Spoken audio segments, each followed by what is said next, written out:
Olá pessoal, estamos no Congresso do Latam Valves 2025, estamos iniciando mais uma cobertura do III. Hoje pela manhã tivemos uma discussão sobre planejamento de TAV, baseado em angiotomografia, e essa discussão contou com dois colegas, o Antônio e o Roger. Antônio, fala um pouquinho pra gente o que foi discutido, como é que foi a sua palestra. Obrigado, Thiago. Primeiramente, parabenizar a SBHCI, o Congresso está espetacular, com uma agenda repleta de temas bastante interessantes, e já começamos com bastante conteúdo nessa primeira sessão. Nós falamos sobre um assunto bastante interessante que é o TAV em TAV. Então é um procedimento que vamos começar a nos deparar cada vez mais, né, com o aumento da expectativa de vida dos pacientes. Então é aquele paciente que faz uma TAV, evolui com disfunção dessa prótese e nós colocamos uma outra prótese dentro dessa prótese degenerada. Só que para isso exige uma série de steps, uma série de passos a serem seguidos, e eu ilustrei esses passos baseados num app que cada um pode baixar pelo celular facilmente.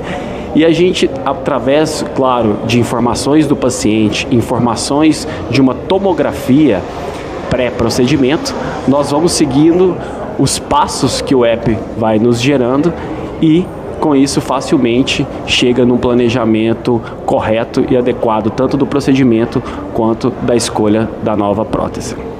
Antônio, ainda sobre esse caso, a gente viu o paciente tinha uma prótese alta e foi optado por colocar uma prótese baixa como a segunda TAV. Quais suas considerações a respeito dessa escolha?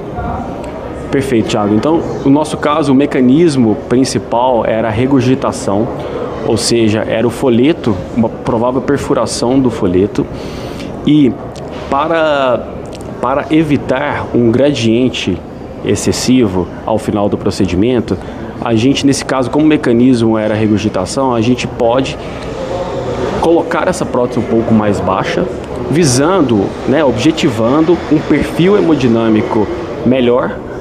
E agora, se o mecanismo de degeneração da prótese fosse estenose, aí nosso objetivo seria outro. Seria sim colocar a prótese um pouco mais alta, mas sempre tomar cuidado com os conceitos do TAV em TAV, que é a new skirt, que a gente vai fazer uma nova saia, quando a gente coloca uma nova prótese, e o chamado overhang. Overhang é quanto que o folheto da primeira prótese, da prótese index, ele fica solto, ele fica livre, e esse folheto pode gerar um gradiente que ainda nós não sabemos qual será o impacto disso no futuro. Maravilha, excelente. Roger, e o seu caso? Conta pra gente. Meu caso foi um pouco mais simples do que o do Antônio. Foi um caso cirúrgico. Muitas vezes a gente encontra pacientes que foram operados e que evoluem com disfunção de prótese. E aí tem vários desafios, Esses pacientes geralmente são mais idosos, porque eles foram operados já numa fase tardia.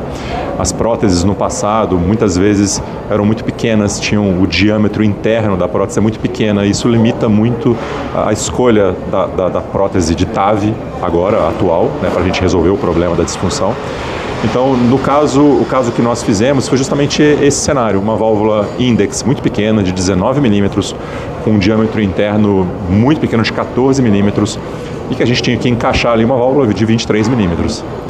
Então, a gente discutiu, através do planejamento da tomografia, o risco de oclusão de coronária, principalmente da coronária esquerda, nesse cenário.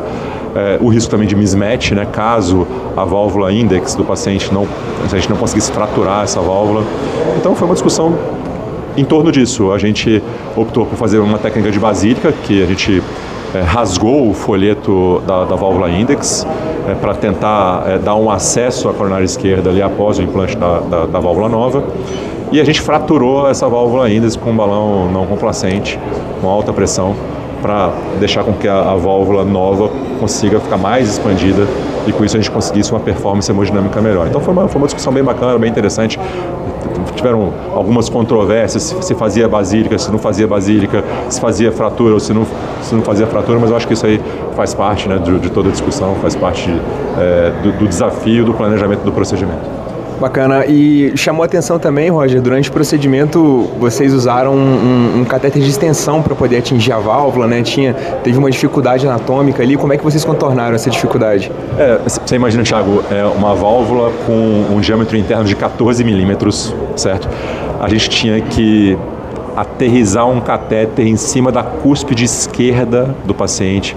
Então, no universo ali de 14 milímetros de diâmetro, imagina o espaço que a gente tinha para estabilizar um catéter num dispositivo que se movimenta, né, e que tem ali poucos milímetros, né? Então, foi o momento mais difícil do procedimento e a gente conseguiu estabilizar esse catéter com a ajuda de um catéter de extensão, que foi ali uma adaptação, né, de quem faz muita coronária ainda, né?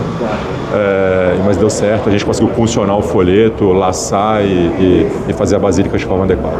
Maravilha, Roger, Antônio, muito obrigado pelo tempo de vocês e seguimos aí no Congresso. É isso aí, um abraço, pessoal.